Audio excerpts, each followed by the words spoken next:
السلام عليكم، ازيكم حبايبي؟ عاملين ايه؟ يا رب تكونوا بخير. اللهم صل وسلم وبارك على سيدنا محمد وعلى اله واصحابه اجمعين. صباح الورد والياسمين على احلى متابعين، حسب بقى الصباح او المساء اللي هتشوفوني فيه.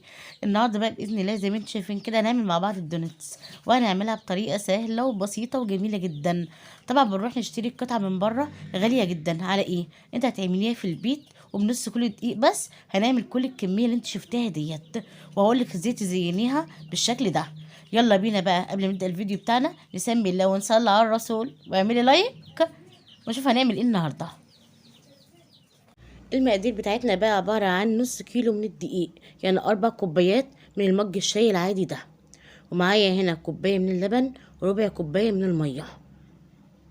هنا بقول لكم انا معايا الدقيق بنفس الكوبايه ديت المج العادي، يعني 4 كوبايات نص كيلو بالظبط. ومعايا هنا معلقتين من السكر الناعم ومعلقتين من اللبن البودر، ومعايا هنا حوالي نص كوباية كده من الزبدة، ومعايا بيضتين، بيضة كاملة وصفار بيضة بس، وفانيليا وكيس من الخميرة. دي المقادير بتاعتنا سهلة جدا. هنا بقى هنزل أول حاجة كده بكوباية اللبن عفوا، ومعايا هنا ربع كوباية مية، وكمان هنزل هنا بمعلقتين كبار من السكر ومعلقتين برضك من اللبن البودر، وانزل كمان بالبيض بتاعي. زي ما قلت لك انا حاطه هنا بيضه كامله وصفار بيضه. ليه ما حطيتش البيضتين كاملين؟ علشان عايزه العجينه بتاعتي تبقى ناعمه وهشه من جوه. وانزل بقى بالفانيليا والخميره بتاعتي، واقلب بقى كله كده كويس مع بعض. بس خلي ربع كوبايه الميه بتاعتك تبقى ربع كوبايه بالظبط، لان انا كنت زودت الكوبايه بتاعتي، ولما جيت اعجن حسيت ان العجينه بتاعتي مرق معايا جدا. اضطريت بقى اني احط شويه دقيق بس مش كتير. هنا بقى قلبتهم كده كويس زي ما قلت لك، وانزل بقى هنا بالدقيق بتاعي، وابدا هنا بقى الخبط العجين كله كده مع بعضه بالشكل ده، واعجن فيها كده كويس جدا. وزي ما قلت لك قبل كده وانت بتعجني لازم تلمي كده الدقيق بتاعك من الحوافي بتاع الطبق بتاعك، واعجن فيها كده كويس لحد ما يتلم معايا خالص. هنا بقى في المرحله دي هنزل بقى كده بالزبده بتاعتي. طبعا الزبده دي 60 جرام، يعني حوالي كده نص كوبايه. هنا بقى كنت انا حطيت حبة دقيق عشان تمسك معايا شوية، وقعدت اعجن فيها كده شوية جد لحد ما لمت معايا كده بالشكل ده. شايفين العجينة ما شاء الله عاملة ازاي؟ هنا بقى في المرحلة ديت احط كده على الرخامة بتاعتي رشة من الدقيق، وانزل كده بالعجينة واخدم فيها بقى كويس جدا عشان العجينة بتاعتي تبقى ملمومة كده ولا عرق. هفضل الم فيها كده لحد ما تحس العجينة بتاعتك ناعمة معاكي خالص. وغير كده كمان تحس ان ايدك كده ما عادش فيها عجين خالص نهائي، وما عادش بتلزق معاكي، يعني طريه وفي نفس الوقت ما بتلزقش. شايفين العجينه ما شاء الله عامله ازاي؟ ناعمه جدا. انا عايزاها كده. عجينه الدونس يا جماعه مش زي عجينه العيش، بتبقى طريه شويه. هحط بقى كده نقطه زيت في الارضيه عشان بس ما تلزقش معايا، وهحط بقى العجينه واسيبها كده بس لما تريح حوالي كده 10 دقايق. انا مش عايزاها تخمر لان انا هخمرها بعد ما اشكلها.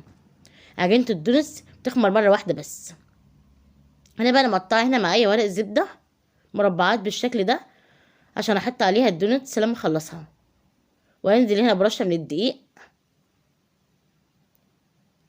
وانزل بقى كده بالعجينه بتاعتي. زي ما قلت لك انا مخمرتهاش، هي 10 دقايق بس كده لما ريحت، وبعد كده بقى هشتغل فيها. هقطع بقى كده العجينه بتاعتي نصين علشان بس اعرف افردها كده على الرخامه بتاعتي. حطيت نص كده وغطيته، ونص التاني كده بسويه بالشكل ده عشان تبقى العجينه بتاعتي معايا متساويه. وارش كده بقى شويه دقيق كده في الارضيه، رشه من فوق ورشه من تحت كويس جدا. عشان تتفرد معايا بكل سهولة وما تلزقش مني في الرخامة. وطبعا الرخامة دي نغسلها كويس جدا قبل ما اشتغل عليها. وابدأ كده زي ما انت شايفة بالنشابة وتفردي العجينة بتاعتك يمين كده وشمال، وتحاولي تسويها وتظبطيها علشان ما تبقاش حتة رقيقة كده وحتة تخينة. انا عايزة التقطيعة بتاعتي تبقى متسوية كلها مع بعضها. شايفة زي ما قلتلك كده، تحاولي تسويها من جميع النواحي. العجينة اصلا ما شاء الله سلسة وناعمة جدا. ما تحاوليش تجمدي العجينة بتاعتك عشان تبقى هشة معاكي من جوه. شايفة؟ تحاولي تظبطيها كده وتخليها متساوية مع بعضها وما ترقيهاش، يعني حاولي سمكها كده يبقى سنتي، يعني لا تخينة ولا رقيقة قوي. وبأي بقى حاجة عندك وهنقطع كده العجين بتاعي بأي حاجة بقى، مش شرط قطاعة معينة. عندك قطاعة ستانلس، قطاعة بلاستيك، أي كوباية، أي حاجة، وهنقطع بيها كده بالشكل ده.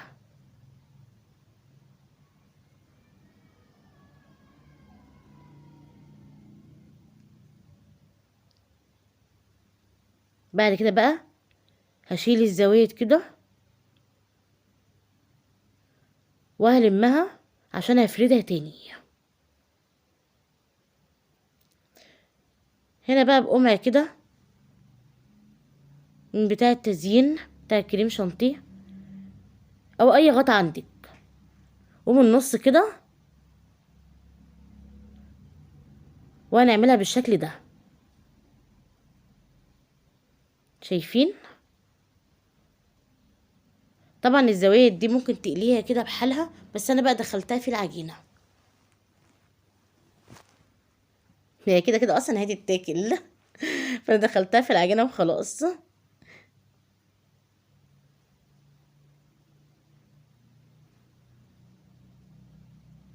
بس كده. هنا بقى جبت ورق الزبدة بتاعي، وزي ما قلت لك انا مقطعه كده مربعات بالشكل ده، وهبدأ بقى كده ارص عليه كل قطعة.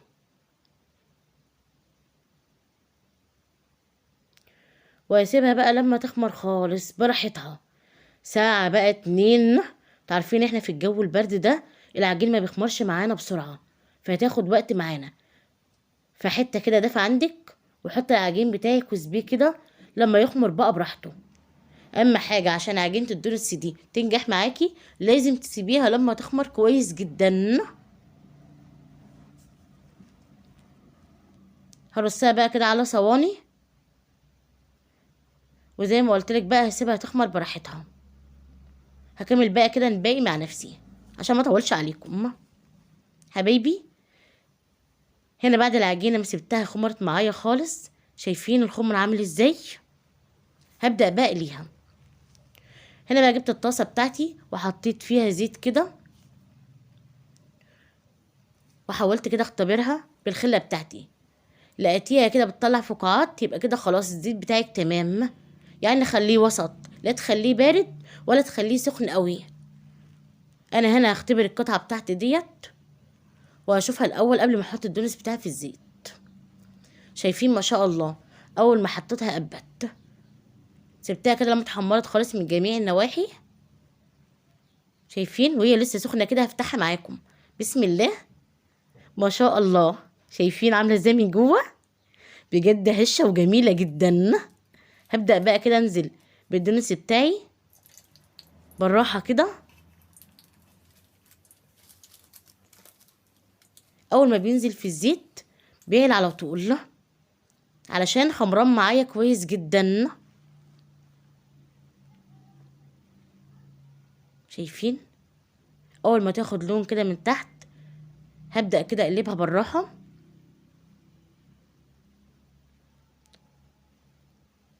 وحاولي كده تحط كده من فوق كده شوية زيت عشان ما تيجي تقلبيها ما تعجنش معاكي، تبقى ماسكة نفسها.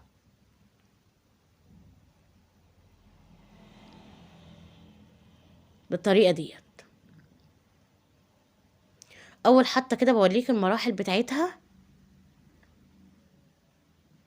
عشان اوريك السوا الصح عامل ازاي. يعني بتخلي النار بتاعتك كده وسط، لا هي عالية ولا واطية، لانك لو وطيتيها هتنشف معاكي خالص. وبرضك لو عليتي هتطلعيها كده وتلاقي من جوه عامله زي العجينه. فحاولي تخلي كده النار وسط زي ما قلتلك عشان تبقى هشه من جوه خالص. هبدأ بقى كده اطلعها. شايفين شكلها عامل ازاي؟ ما شاء الله تحفه.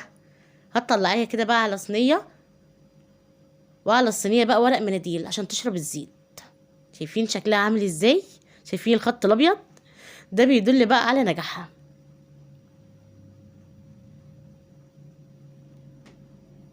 هحط هنا بقى كمان مره كده معاكم. هتسيب الدونس كده على ورق المناديل حوالي 5 دقايق كده لما تشرب الزيت. وبعد كده بقى اي شبكة عندك هتحطيها عليها عشان تتهوى خالص وما تطراش منك. وحاولي كده لو انت هتزينيه، اسفه. حاولي كده لو انت هتزينيه تحمريه قوي، ما تطلعيهاش بيضة عشان ما تطراش معاكي. شايفين حمارها عامل ازاي؟ اللون ده جميل جدا، يعني لا فاتحه ولا غامقه. خلي لونها كده وحمارها يبقى وسط. شايفين شكلها لما هديت شويه عامل ازاي؟ بجد تحفه. هكمل بقى الباقي كده مع نفسي وبعد كده هرجع لكم. حبايب قلبي، شايفين الدونس بتاعي لما خلصته؟ شايفين من نص كيلو دقيق طلع معانا كميه قد ايه؟ هنفتح كده واحده مع بعض. غمضي عينك كده وفتحيها. بسم الله ما شاء الله. اللهم صل على رسول الله. بجد حاجه كده تحفه وخيال. عامله زي القطن ازاي من جوه وهشه جدا، وطعمها بقى خرافه. والله يعني هي لا محتاجه لا تزيين ولا اي حاجه خالص. شايفين قد ايه طريه وهشه جدا من جوه؟ شايفين النعوميه بتاعتها يا سيدي؟ انا بكرمشها بكده بايدي عشان تشوفوا بس قد ايه هي طريه وبترجع تاني. بجد حاجه كده خيال. هنا بقى هبدا ازين كده الدونتس بتاعي. معايا هنا شوكولاته انا كنت جايباها كده من المنصوره من عند العمريتي. هسيحها كده معاكم على حمام ميه. بحط كده شويه ميه على النار، وبحط المطبقيه بتاعتي وفيها الشوكولاته، وبسيحها كده بالشكل ده. بس حاولي ما تجيبيش عليها اي نقطه ميه نهائي، لو نزل عليها ميه هتلاقيها باظت معاكي في ساعتها وخرزت معاكي. هنا الشوكولاته هي بعد ما سيحتها، شايفين ما شاء الله، حطيت على كل شويه شوكولاته حبه من الزيت وسيحت بسرعه كده بالشكل ده. هبدا بقى هنا كده انزل بالدونس بتاعي في الشوكولاته بتاعتي، واصفي الشوكولاته كويس، وهترصيها بقى كده على اي حاجه عندك، صينيه او اي حاجه.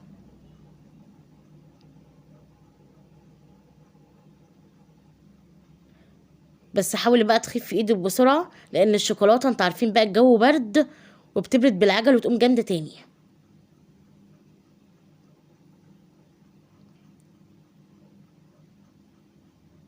شايفين بتغطسيها في الشوكولاته من جميع النواحي بالشكل ده. وانا معايا شوكولاته بيضه هزينها كده بالشكل ده. هعمل عليها كده خطوط. انا بحاول اعمل كده بسرعه علشان ما تجمدش مني.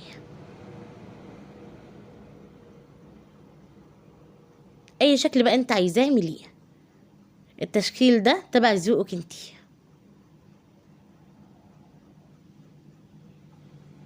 هعمل كده بالخله بالشكل ده.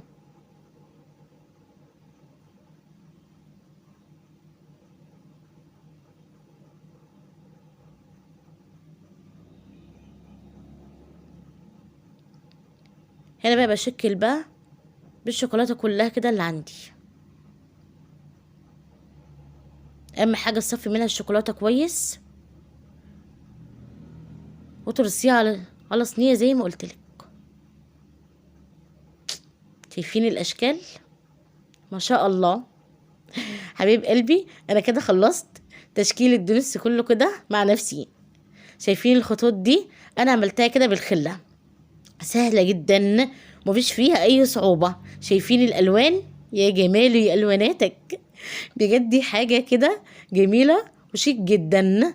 بدل ما تروحي تجيبيها من المحل بالشيء الفلاني بتبقى غاليه جدا، وبتشتري بالقطعه على ايه، من نص كيلو دقيق هتعملي احلى دونتس وبكميه زي ما قلت لك. يعني النص كيلو طلع معانا حوالي 30 قطعه، والقطعه ما شاء الله كويسه جدا، يعني لا صغيره ولا كبيره قوي. على فكره دي مش كميه كلها اللي معايا، دي جزء من الكميه. رصيتها كده في الصينيه عشان التصوير، وحبيت اوريها لك كده بالشكل ده. بجد طعمها خرافه، جربيها كده وهتدعي لي. شايفين؟ ما شاء الله. والشوكولاته كمان كان طعمها جميل جدا، لان هي كده كانت بتقطعمها، يعني بالفراوله والمانجا والتفاح والشوكولاته. لو عجب بقى فيديو النهارده شجعيني باللايك واشتركي في القناه وشير الفيديو ده عشان يوصل لاكبر عدد من الناس. سلام.